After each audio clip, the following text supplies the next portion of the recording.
My wife said, "Your manhood is toxic," so I turned into the evolved man she wanted and let life fall apart until she begged for the real me back. I never thought a single family barbecue could shatter everything I believed about my marriage. But the moment my wife tapped her glass, my entire world shifted, and I couldn't stop what was coming next. The air that Saturday afternoon in May was thick with the smell of charcoal and the promise of summer, a comforting blanket of normalcy in my parents' backyard. I was holding a plate of ribs I'd spent 3 hours perfecting, surrounded by people I loved. The irony of that feeling still hits me like a freight train. See, for 32 years, I genuinely thought I was doing everything right as a husband to Chloe. My dad, David, taught me that being a man meant showing up, providing, protecting, and never complaining. My mom, Susan, showed me that real love wasn't just words, it was sacrifice. I took it to heart. I changed the oil in both our cars without being asked. I fixed the garbage disposal at 2 a.m. when it started its grinding protest. I carried every single heavy grocery bag because Chloe had a bad back from an old car accident. I worked 50-hour weeks as a project manager so she could pursue her passion for graphic design without financial pressure. I believed Chloe appreciated all of it. She married me, right?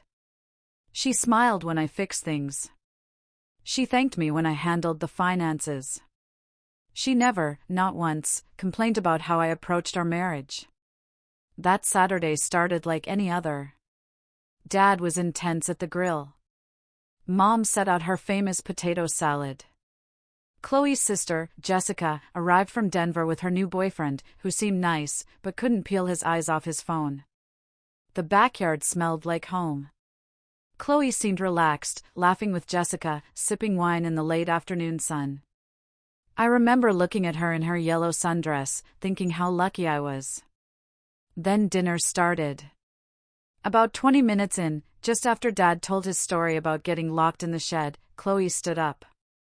She tapped her wine glass, just like at weddings, and everyone went quiet. I thought, okay, what's the big announcement? Pregnant?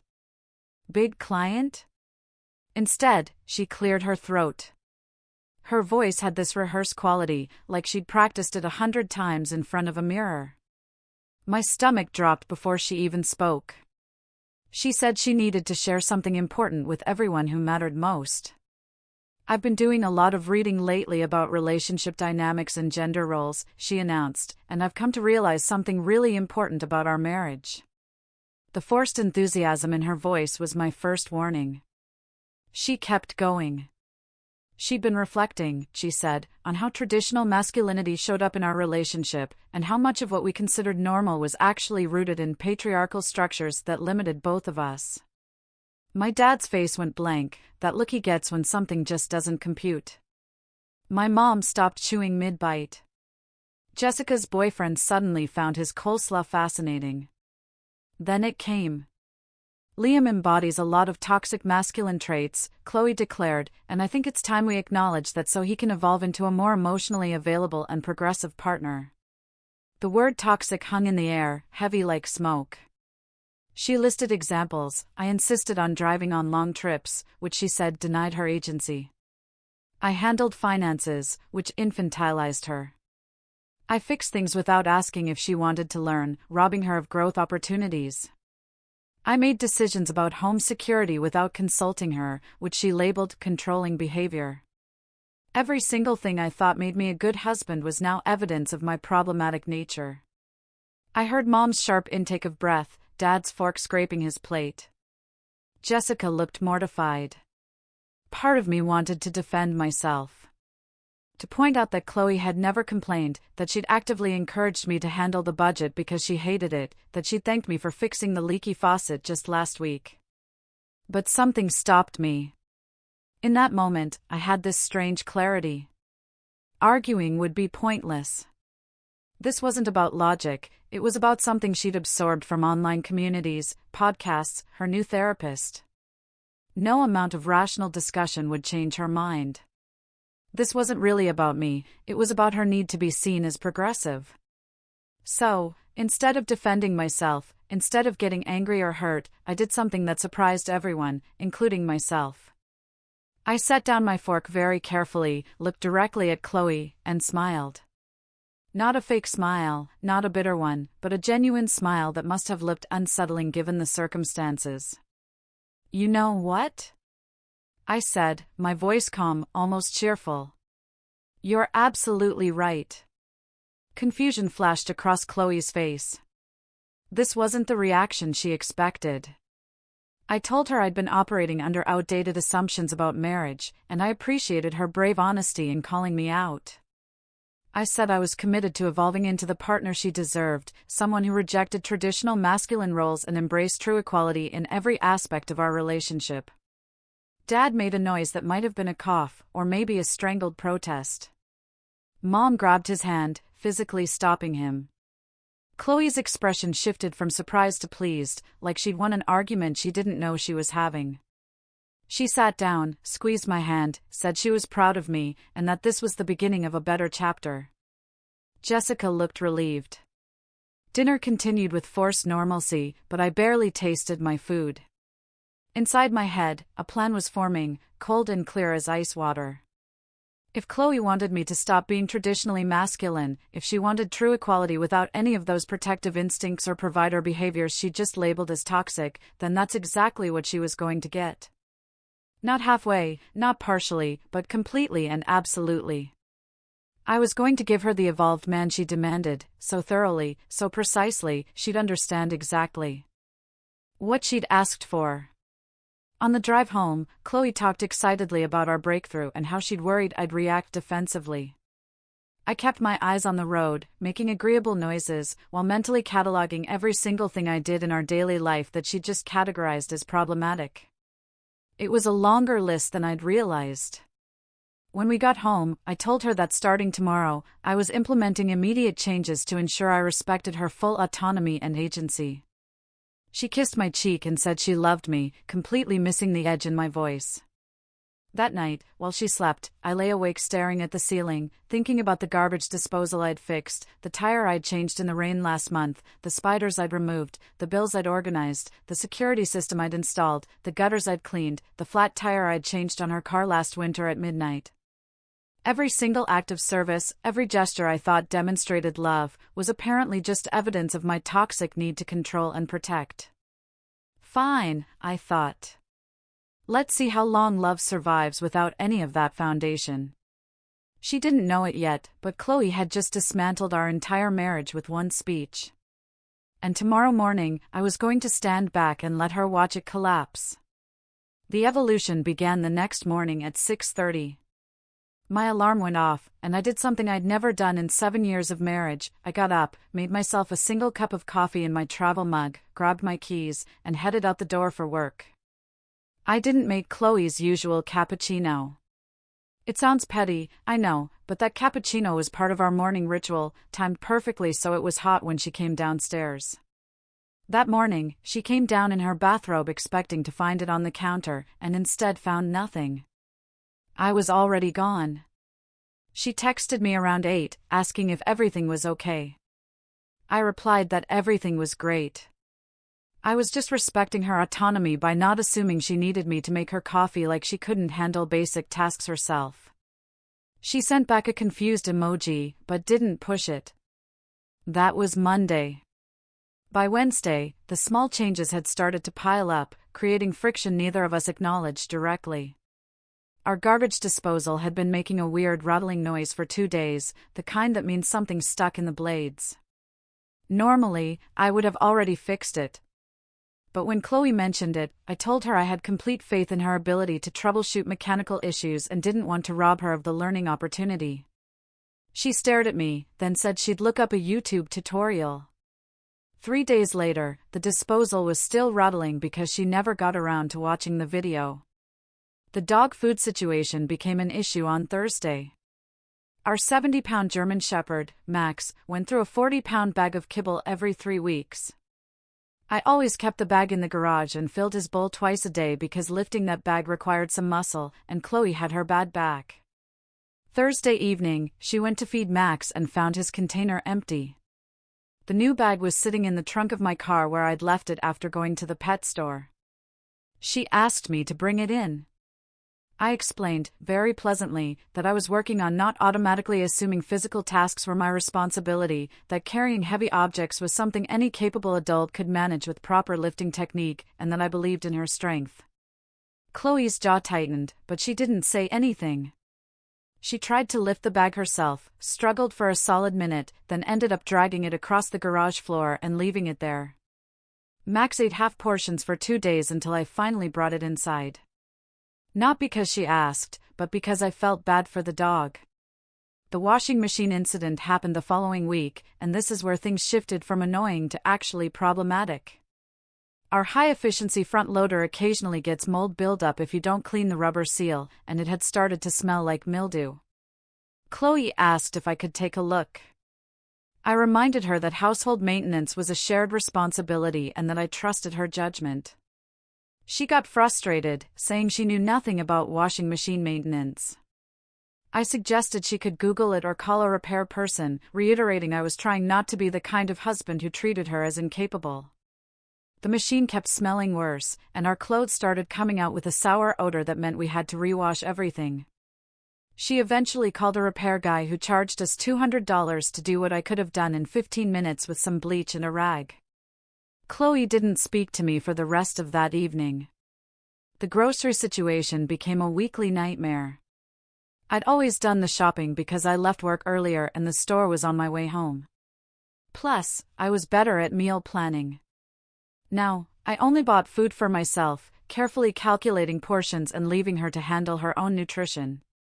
The first week, she didn't realize until she went to make dinner and discovered we had ingredients for exactly one meal. She asked where everything else was.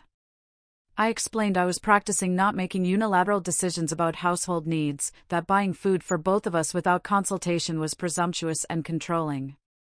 Chloe ordered takeout that night. I could see her mentally calculating how much this new arrangement was going to cost. Our friends started noticing the change at a barbecue we hosted 3 weeks into my evolution. My buddy Michael and his wife brought over their new patio furniture set, one of those complicated 8-piece deals. Michael naturally asked if I could help him carry the boxes from his truck.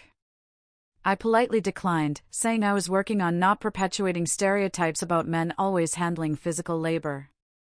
Everyone laughed awkwardly, thinking I was joking, until they realized I was serious. Michael and his wife ended up struggling with the boxes themselves while I sat on our deck drinking a beer. Chloe's face turned red, but she couldn't say anything without contradicting her own speech about toxic masculinity. Later that evening, after everyone left, she said I was being deliberately unhelpful. I asked her, very calmly, what part of respecting equality and rejecting traditional gender roles she wanted me to stop doing. She didn't have an answer. The car situation is what finally scared her. It was a rainy morning in late June, and Chloe's Honda wouldn't start, just that clicking sound that usually means a dead battery. She called me from the driveway, clearly expecting me to come out and either jump it or figure out the problem. I was in the middle of my morning coffee. I told her that car trouble was stressful, but I had confidence she could handle it, that calling AAA or watching a YouTube video on jump-starting would be a great growth opportunity. Her voice got sharp. She said she was going to be late for a client meeting. I reminded her that I was working on not rushing to solve her problems like she was incapable, that this was exactly the kind of protective behavior she'd identified as toxic. She hung up on me. I watched from the kitchen window as she stood in the rain, trying to figure out the hood latch, then gave up and called an Uber that cost her $45. I jump-started her car that evening in about 3 minutes. The breaking point came on a Friday night. Chloe was coming home late from a client meeting downtown. She called me around 9 o'clock, and her voice was shaking. There was a guy following her from the parking garage to her car, and she was scared. My old instinct was to tell her to stay on the phone, to get to a populated area, to scream if he got too close, maybe even drive over there myself. Instead, I said very calmly that I trusted her judgment in handling the situation and that she was a strong, independent woman who didn't need a man to feel safe. I added that calling the police or building security would be more effective than relying on outdated damsel in distress dynamics. She made a sound like she'd been slapped, and the line went dead. She didn't answer when I called back. 20 minutes later, I heard her car pull into the driveway. She walked past me without speaking, went straight upstairs, and I heard the bedroom door lock. The next morning, she came downstairs, her eyes puffy like she'd been crying. She said she couldn't do this anymore, that the house was falling apart, everything was harder than it needed to be, and she felt completely alone despite being married. I asked her what specifically she wanted me to change. She struggled to articulate it because doing so would mean admitting that all those traditional masculine behaviors she'd called toxic were actually things she needed. She finally said, her voice cracking, "I want my husband back." I looked at her very carefully and asked, "Which one?" She went quiet, because she understood what I meant. Did she want the husband who fixed things, carried heavy bags, made her coffee, and protected her? Or did she want the evolved, progressive partner who treated her like a fully autonomous adult who didn't need any of that? She couldn't have both, and we both knew it. She whispered that she didn't know. I told her to figure it out because I was tired of being criticized for caring. The house fell into chaos over the next 2 weeks, and I watched it happen with the detachment of someone observing a controlled experiment. Dishes piled up because Chloe kept forgetting to run the dishwasher, and I no longer reminded her. The lawn grew tall enough that our neighbor left a passive-aggressive note about neighborhood standards. Max tracked mud through the living room because nobody had fixed the loose board on the back porch that created a giant puddle when it rained. Our bedroom had boxes of Chloe's design supplies stacked against one wall because I'd always been the one to install shelving and organize storage. The light bulb in the hallway burned out and stayed dark for 6 days. Every small thing I used to handle automatically became a visible absence, like removing the scaffolding from a building and watching it slowly lean. Chloe stopped eating regular meals because coordinating groceries and cooking without any system overwhelmed her after long workdays. I'd find her at 10 at night eating cereal or crackers, looking exhausted and defeated. She lost weight, and the shadows under her eyes got darker. Her design work started suffering, too, because she was too stressed and tired to meet deadlines. I watched her panic over a client presentation she'd normally nail without breaking a sweat. On a Sunday morning, 2 weeks after our conversation, she found me reading on the couch. She sat down on the coffee table directly in front of me, so I had to look at her. She said she needed to say something. Her voice was steady, but her hands were shaking. She told me she'd been wrong, completely and stupidly wrong, and that the speech she'd made at my parents' house was the dumbest thing she'd ever done. She said she'd been spending too much time in online communities where women competed to see who could be the most progressive and critical of their partners, where every act of traditional masculinity got labeled as problematic regardless of context or intent. She admitted she'd felt pressure to perform wokeness, to prove she wasn't some suburban housewife who needed a man. In trying to score points with strangers on the internet, she'd dismantled the actual good marriage she had with someone who genuinely loved her. "Your masculinity was never toxic," she said, tears starting, and they weren't manipulative tears. "It was protective. And I'm sorry I couldn't see that until it was gone." I closed my book and let her talk. She continued, saying she'd called her therapist and realized that most of what she'd been reading online was performative nonsense that didn't account for real relationships with real people who had different strengths and preferences. She said she didn't want a gender-neutral roommate. She wanted her husband back, the one who gave a damn about her well-being, even if it meant doing things she could technically do herself. She acknowledged that there was a difference between controlling behavior and caring behavior, between infantilizing someone and simply loving them enough to make their life easier. I sat there for a long moment. This was the crossroads, and what I said next would determine if we had a marriage worth saving. I told her very clearly that I would never again be publicly humiliated for being the kind of man my father taught me to be. I said if she wanted me back, then she needed to understand that I was going to fix things and carry heavy bags and make her coffee and handle the finances and protect her. Not because I thought she was incapable, but because that's how I showed love, and I wasn't going to apologize for it anymore. I told her she could either accept that this was who I was and appreciate it, or I would help her pack and we could go our separate ways. But I was done walking on eggshells in my own marriage. Chloe nodded and said she understood.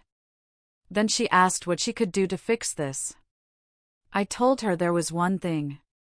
3 days later, we were back at my parents' house for dinner. I could see the tension in Dad's shoulders when we walked in, like he was bracing for another awkward speech. Mom hugged us both, but her smile was cautious. We sat down to eat, and about halfway through the meal, Chloe stood up and tapped her glass, exactly like before. The entire table went silent, and I saw Dad's jaw clench. Chloe's hands were shaking, but her voice was clear. "A few weeks ago," she said, "I stood here and said some things about Liam that I need to publicly correct." She explained that she'd accused him of toxic masculinity when the truth was that everything he did came from a place of love and partnership. She said she'd been influenced by social media narratives that painted traditional male behavior as inherently problematic, without acknowledging context or intention. She told my parents that their son was the best man she knew, that he'd spent our entire marriage making her life better in countless ways she'd taken for granted, and that she was grateful every single day that he'd chosen to be patient with her while she figured out what actually mattered. She finished, "Liam isn't toxic. He's exactly the kind of husband any woman should hope for, and I'm sorry I didn't say that the first time." Mom started crying immediately. Dad's whole face softened in a way I hadn't seen in weeks. He reached across the table and squeezed my shoulder without saying anything, because he didn't need to. After dinner, I fixed the garbage disposal that had been rattling, carried in Max's food without being asked, and made Chloe her cappuccino the next morning. She watched me do these things with a different expression than before, not entitlement, but genuine appreciation. 2 weeks later, Chloe asked if she could post something on her Instagram and showed me the draft. It was a photo of us from our wedding and a long caption about how she'd almost destroyed her marriage by confusing strength with toxicity and partnership with oppression. She wrote about learning the difference between a man who controls you and a man who protects you, between someone who infantilizes you and someone who simply loves you enough to make your life easier. The post got hundreds of comments, mostly from women sharing similar realizations. Some criticized her, but plenty more thanked her for saying what they'd been afraid to admit. Things aren't perfect now, because marriage never is, but they're real. Chloe thanks me when I fix things, and I thank her when she does the emotional labor I'm not naturally good at. We're building something honest instead of performing for an invisible audience. I learned something important through all of this, something I wish I'd understood earlier. The strongest thing you can sometimes do in a relationship isn't to fight or argue. It's to step back and let someone experience the full weight of what they're asking for. Chloe didn't need a lecture. She needed to live in the absence of everything she'd taken for granted. Sometimes the only way to make someone appreciate what they have is to let them lose it, even temporarily, even when it hurts you both. My masculinity was never the problem, and her need for independence was never really about independence. The problem was gratitude. And sometimes you have to take everything off the table before someone realizes what was actually there all along. What would you have done in my situation?